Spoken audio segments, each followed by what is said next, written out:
सभी को नमस्कार। एस्टेट का पेपर अभी एक बच्चे ने भेजा है और इसका मैं सॉल्यूशन करवा रहा हूँ। ये प्रश्न 30 हैं और ये सभी के सभी आपको, चाहे आप सीडीपी का कोई भी एग्जाम दें, राजस्थान का सेकंड ग्रेड दें, थर्ड ग्रेड दें, रिट दें या अदर स्टेट का आप दें, काफ़ी इंपॉर्टेंट पर्सन है और सभी के सभी का आइडिया लगता है। और हमेशा हमें लेटेस्ट पेपरों का अध्ययन जरूर करना चाहिए। मैंने देखा है कि एस्टेट के जो साइकोलॉजी के क्वेश्चन होते हैं वो अमूमन रिपीट होते हैं, जैसे राजस्थान में तो बहुत ज़्यादा रिपीट होते हैं। तो इन प्रश्नों को देखिएगा, एक अनुमान लगाइएगा कि हम कितने कर सकते हैं। बहुत हार्ड भी नहीं है, बट कुछ नए प्रश्न अपने को इसके माध्यम से मिलेंगे तो एक इंसाइट डेवलप होगी। तो एक पेपर मेरे पास आया, शायद 2 या 3 पेपर होते हैं इनके, बट जो भी हैं फिलहाल मैं ये पेपर आपको करवा रहा हूँ। कौन सा अभिप्रेरक अधिगम को सकारात्मक रूप से प्रभावित करने वाला प्रभावित नहीं करता है? तो मोटिवेशन अधिगम को कौन सा प्रभावित नहीं करता है? अभिप्रेरक अधिगम को। तो प्रगति की अनभिज्ञता यानी unawareness of progress, goal detailism behaviour, social approval और प्रेज बिहेवियर, मतलब प्रशंसनीय व्यवहार। तो प्रशंसनीय व्यवहार बढ़ाएगा, सामाजिक अनुमोदन अप्रूवल भी बढ़ाएगा, गोल ओरिएंटेड बिहेवियर बढ़ाएगा। लेकिन आप अपनी प्रोग्रेस के प्रति अवेयरनेस नहीं है तो ये आपके अंतर्गत अधिगम को, अभिप्रेरक को कभी बढ़ाएगा नहीं, है नेगेटिवली है। तो ए ऑप्शन यहां पे गलत है। दूसरा प्रश्न देखिएगा, विद्यार्थियों को अधिगम अनुभव प्रदान करने पे कौन सा तरीका उपयुक्त नहीं है? तो ये भी पॉजिटिव सा प्रश्न है। नवीन ज्ञान को पूर्व ज्ञान से जोड़ना पॉजिटिव होता है, एक संवेदी के प्रयोग पे बल देना, एक विषय को दूसरे विषय से रिलेवेंट करना, फीडबैक को प्रोत्साहन देना, सब पॉजिटिव है। एक गलत है, दूसरा एक संवेदी, मतलब द यूज ऑफ अन यूनिसेंसरी। यूनिसेंसरी मतलब क्या हो गया कि आप एक ही सेंसरी, मतलब एक ज्ञानेंद्रिय के प्रयोग बल दे रहे हैं, जबकि कोई भी टीचिंग लर्निंग का सबसे बेस्ट उपागम होता है वो क्या होता है? बहु इंद्रिय उपागम, मल्टी सेंसरी अप्रोच, जिसमें सभी इंद्रियों का प्रयोग होगा, उतना ही बच्चे का टीचिंग लर्निंग अच्छा होगा।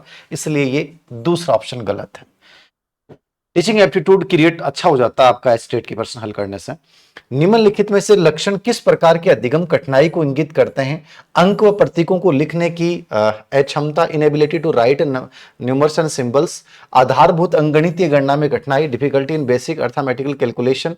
ठीक है, तो इनमें से कौन सा होगा? डिसकैलकुलिया, डिस्थेमेटिशिया, डिस्प्रेक्शिया। डिस्प्रेक्शिया तो लेखन और चित्रांकन से है, डिसअर्थोमेटिशिया ये ओरल से है। ठीक है, तो इसमें एक ही आपको एकदम सही लग रहा है, दोनों विशेषताएं हैं।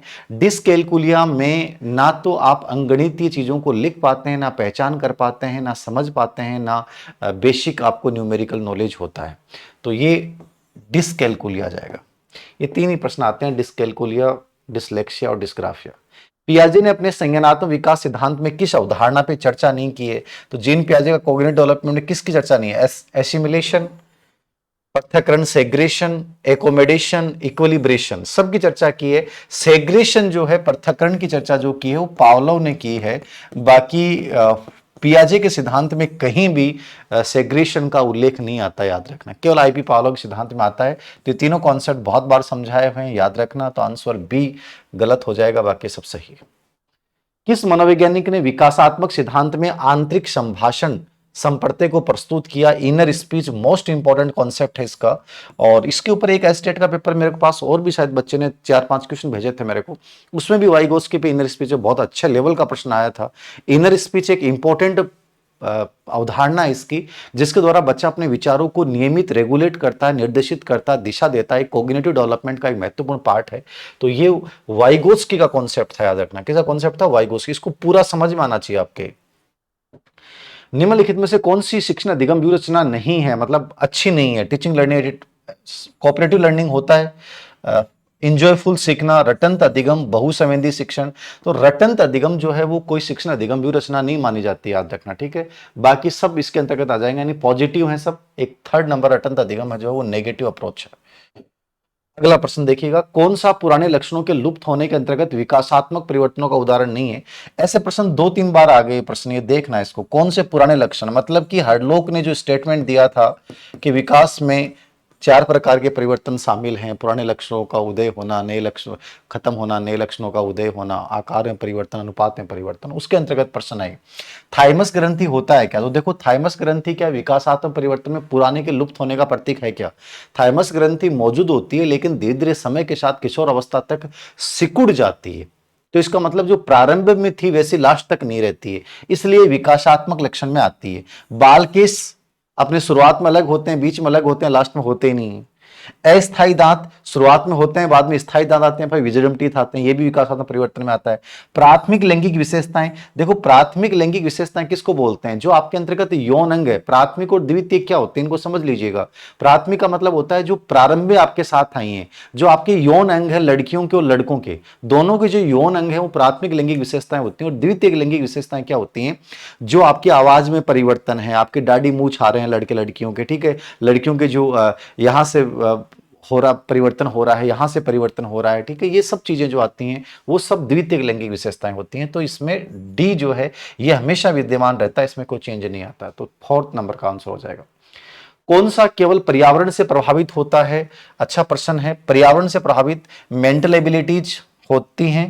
मेंटल एबिलिटीज पर्यावरण से नहीं, वंशानुक्रम ज्यादा प्रभावित होती हैं यदि वातावरण का प्रभाव पड़ेगा। इमोशंस को जन्मजात भी मानते हैं, अर्जित भी मानते हैं, और वातावरण तो 100% प्रभावित करता है। अभिवर्ती एटीट्यूड और अभिरुचि इंटरेस्ट, देखो रुचि के प्रकार जब हम पढ़ते हैं तो पढ़ते हैं जन्मजात भी होती है, अर्जित भी होती है, लेकिन अभिवर्ती को जब भी अपन पढ़ते हैं तो केवल ये पढ़ते हैं कि एक्वायर्ड होती है, अर्जित होती है, याद रखना। यानी जो अर्जित होती है वो केवल वातावरण से प्रभावित होती है, तो केवल पर्यावरण से प्रभावित होगा वो क्या होगा? एटीट्यूड। बाकी दोनों वंशानुक्रम वातावरण दोनों से प्रभावित होता है। तीसरा आंसर। शिक्षण अधिगम परिस्थितियों में विद्यार्थियों को दंड देना किस प्रकार का विपर्यय है? जैविक, आंतरिक, बाह्य, शारीरिक। तो दंड, प्रशंसा, पुरस्कार ये जितने भी आते हैं वो सब किस में आते हैं? बाह्य में आते हैं, याद रखना। शारीरिक के नाम पे कंफ्यूज हो सकते हैं। कौन सा विकास सृजनशील बालक की सही व्याख्या नहीं करता? मौलिक विचार पाए जाते हैं, साहसिक मनोवृत्ति होती है, विचारों में प्रवाहशीलता होती है, अभिसारी चिंतन। अभिसारी चिंतन मतलब क्या हो गया? Convergent thinking. इनमें जो पाया जाता है वो डाइवर्जेंट थिंकिंग पाया जाता है, मतलब अपसारी चिंतन। अभिसारी चिंतन इनमें कभी भी नहीं पाया जाएगा, तो ये ऑप्शन एकदम गलत है। तो उनमें डाइवर्जेंट थिंकिंग होता है, कन्वर्जेंट नहीं होता। कौन सा विकल्प बच्चों में होने वाले शारीरिक परिवर्तन से संबंधित नहीं है? शारीरिक परिवर्तन कौन सा नहीं? ऊंचाई, हाइट है आपकी, ठीक है, आपका सरकमफ्रेंस परिधि है, आपका आंतरिक इंटरनल अंग है, आपका परसेप्शन। परसेप्शन जो होता है वो मानसिक होता है। ये क्या होती है? मानसिक क्रिया है, कोई भी चीज को देखने कर समझने की योग्यता। तो डी गलत हो जाएगा। कौन सा कारक वर्णन के, ये प्रश्न एक एग्जाम में और भी आया, अच्छा प्रश्न है, इसको समझना। कौन सा कारक वर्णन के पदानुक्रमिक बुद्धि सिद्धांत संबंधित है? वर्णन ने जो बुद्धि सिद्धांत दिया था उसमें क्या दिया था इसने? सबसे ऊपर जी, जी के बाद में इसने वीईडी और क्या दिया था? के एम, और लास्ट में क्या दिया था इसने? एस। अब देखना, इसको समझना, इसके जो बेसिक चीज है, जी सबसे ऊपर है, सामान्य बुद्धि। सामान्य बुद्धि इसमें ऑप्शन में है, नहीं है। प्रमुख मुख्य कारक, ये जो वीडी और केएम है ना, इसको इसने प्रमुख कारक बोला, मेजर फैक्टर बोला है, याद रखना। प्रमुख या मुख्य कारक किसको बोला इसने? वर्बल, एजुकेशनल और नॉलेजेबल मैकेनिकल को बोला है। फिर ऑप्शन में आता है लघु व्यक्तिगत कारक। व्यक्तिगत कारक का उल्लेख, लघु कारक जो होते हैं वीडी और केएम के अंतर्गत जो उपयोगिताएं शामिल होती हैं, वीडी और केएम के अंतर्गत जो उपयोगिताएं, उसको इसने लघु कारक बोला है। तो ये मेंटेन कर लीजिएगा, ये प्रमुख कारक के बाद आता है और विशिष्ट कारक सबसे लास्ट में आता है एस।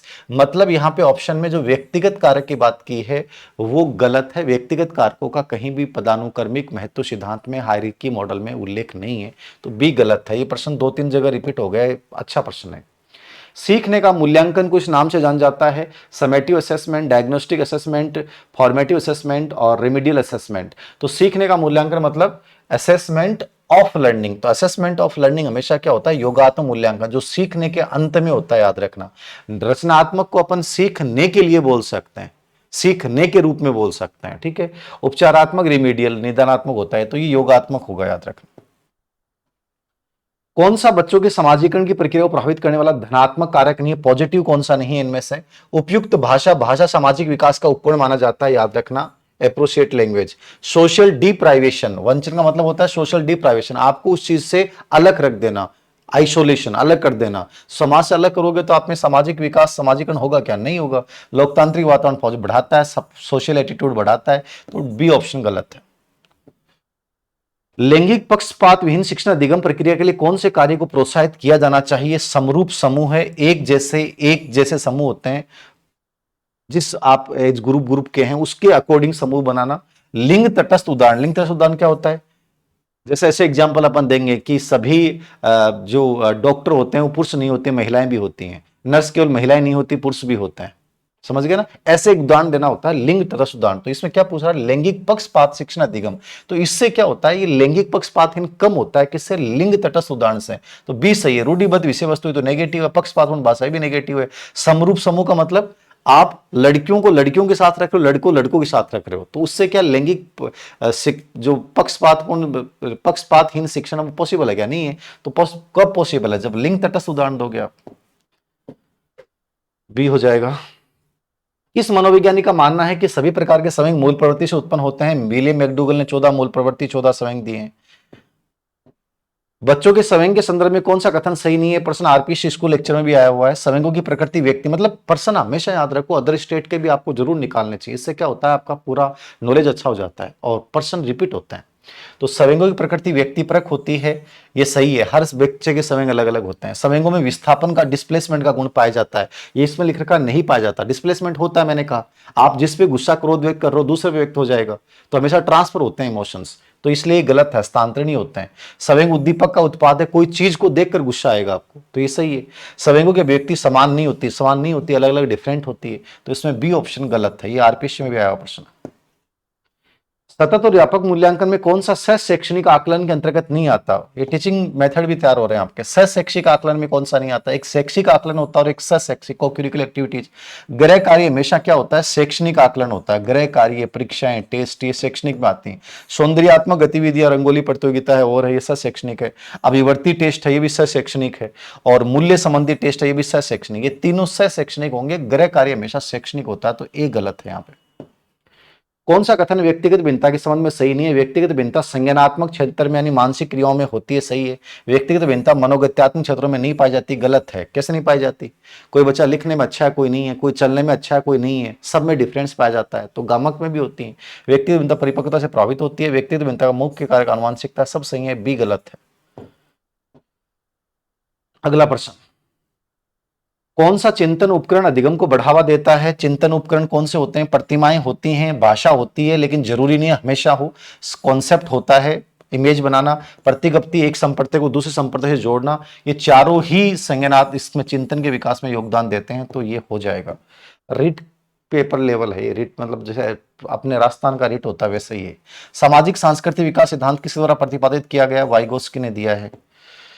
Vygotsky most important. करके सीखना, लर्निंग बाय डूइंग किस प्रकार का है? तो प्रोग्रेसिव एजुकेशन हो जाएगा, क्योंकि ये किसने दिया था? जॉन डीवी ने दिया था, और जॉन डीवी प्रोग्रेसिव एजुकेशन के कॉन्सेप्ट के प्रतिपादक हैं। इनकी पूरी शिक्षा लर्निंग बाय डूइंग पे, बाल केंद्रित शिक्षा पे केंद्रित है, तो प्रोग्रेसिव एजुकेशन। सीटेट में सेम प्रश्न आते हैं। कौन से प्रकार की बाल्यावस्था की दल क्रियाओं का उनके अधिगम पे सकारात्मक प्रभाव सुनिश्चित नहीं करता? नहीं पूछ रहा। अनुरूप व्यवहार सीखते हैं, जैसा है वैसा। सामाजिक मानदंडों का पालन करना सीखते हैं, भी सही है। सामाजिक अंतर्दृष्टि डेवलप होती है, भी सही है। पूर्वाग्रह मनोवर्ती डेवलप करते हैं, ये गलत है। पूर्वाग्रह का मतलब समझ गए ना, पहले से धारणाएं, ये लिंग ऐसे होते हैं, वो ऐसे होते हैं। कौन सा कथन समावेशी शिक्षा को परिभाषित करता है? केवल असक्त बच्चों के लिए, केवल असक्त और सामाजिक रूप से पिछड़े बच्चों के लिए, केवल आर्थिक रूप से वंचित बच्चों के लिए। समावेशी शिक्षा कहती है सभी प्रकार के बच्चों के लिए शिक्षा के समान अवसर उपलब्ध करवाना, तो इसमें क्या हो जाता है? सभी बच्चों के लिए होता है। कौन सा सीखने को प्रभावित करने वाला अधिगमकर्ता संबंधित व्यक्तिगत कारक नहीं है? तो इंडिविजुअल फैक्टर कौन सा नहीं है? महत्वाकांक्षा है व्यक्तिगत कारक। विषय वस्तु, एबिलिटी, तत्परता, विषय वस्तु हमेशा होती है वो शिक्षण अधिगम से या शिक्षण से संबंधित होती है, याद रखना। बच्चे से रिलेवेंट नहीं होती है, टीचर से संबंधित आप मान सकते हो इसको, तो विषय वस्तु इसमें गलत है, बाकी सब सही है। ज्ञानेंद्रियों से प्राप्त अनुभूति किस प्रकार का संज्ञान है? ज्ञानेंद्रियों से अनुभूति जो प्राप्त होती है, अपनी आंख, नाक, कान, इनको देखकर जो अपन अनुभूति प्राप्त करते हैं, वो क्या है? वो संवेदना, सेंसेशन है। प्रत्यक्षीकरण में क्या होता है? पूर्व अनुभव और ज्ञानेंद्रिय दोनों जुड़ जाएंगे, याद रखना, तो ए ऑप्शन हो जाएगा। कौन सी गति बाधित विद्यार्थियों की विशिष्ट आवश्यकता नहीं है? गति बाधित मतलब जिनमें सेरेब्रल पॉल्सी है, लोकोमोटर अयोग्यताएं हैं। व्यवसायिक प्रशिक्षण देंगे ताकि अपना कुछ काम निकाल सकें, ऐसे काम सिखाए जाएंगे इनको बैठे बैठे। ढांचागत व्यवस्थाएं मतलब स्कूलों में अपन जैसे व्हील चेयर वगैरह है, रैंप वगैरह बनाते हैं, वो भी व्यवस्थाएं करेंगे। आश्रित व्यवहार इनकी आवश्यकता नहीं है, डिपेंडेबल व्यवहार, ये थोड़ी इनके लिए विशिष्ट आवश्यकता की व्यवस्था करेंगे, सी गलत है। गतिविधियों में अनुकूलन, इनके अकॉर्डिंग गतिविधियों का आयोजन करना, तो इसमें बाकी सब सही है, सी ऑप्शन गलत है। बच्चों का विकास किस मार्ग का अनुसरण करता है? बच्चों का विकास कैसे होता है? तो बच्चों का विकास क्या होता है? वर्तुलाकार होता है। वर्तुलाकार को क्या बोलते हैं? सर्पिल बोलते हैं। रेखीय, वर्तीय, सीधा, तो ये हो जाएगा सर्पिल, स्पाइरल। कोहलब्र के अनुसार कौन सी अवस्थाएं पूर्व पारंपरिक नैतिकता के अंतर्गत नहीं आती हैं? तो पूर्व पारंपरिक के अंतर्गत क्या आती हैं? आज्ञा दंड की अवस्था, सहायक उद्देश्य, यांत्रिक सापेक्ष या विनिमय की अवस्था बोलते हैं। तो इसमें से दो अवस्थाएं हैं, आज्ञा पालन वाली है ही, पुरस्कार प्राप्त करने के लिए अनुरूपता की अवस्था, ये दूसरी अवस्था है ही, व्यक्तिगत अधिकार की अवस्था होती है, ये अंतिम अवस्था में आती है, पोस्ट कन्वेंस स्टेज में, और अच्छे अंतर व्यक्ति संबंधी तीसरी अवस्था होती है। ये आपकी पांचवी और छठी अवस्था जो जिसमें होती है व्यक्तिगत अधिकार, मतलब पांचवी अवस्था होती है जिसको सामाजिक समझौते की अवस्था बोलते हैं, तो पांचवी अवस्था होती है। ये फर्स्ट और सेकंड है, तो इसमें सी और डी गलत है, बाकी सब सही है। और CWSN का अर्थ क्या है? Children with similar needs, children with special needs, children with separate needs, children with special needs, इसमें सब बच्चे आ जाते हैं। ऑटिज्म है, श्रवण बाधित है, दृष्टि बाधित बच्चे हैं, वो सब इनको CWSN बोलते हैं, जिनके लिए समावेशी शिक्षा और जिनके लिए IP इंडिविजुअल एजुकेशन प्रोग्राम का प्रावधान किया जाता है। तो ये 30 प्रश्न थे। और भी कोई स्टेट का पेपर हो तो मुझे भेज दीजिएगा, ताकि देख भी लेंगे और अपने आगे काम भी आएगा। Okay, thank you very much. मुझे लगता नहीं समग्र मनोविज्ञान में आपको ये सभी प्रश्न मिल जाएंगे। समग्र मनोविज्ञान CTET, STET इनके अकॉर्डिंग लिखी गई है, तो ये सब टॉपिक उसमें डाल रखे हैं कंप्लीटली डिटेल के साथ।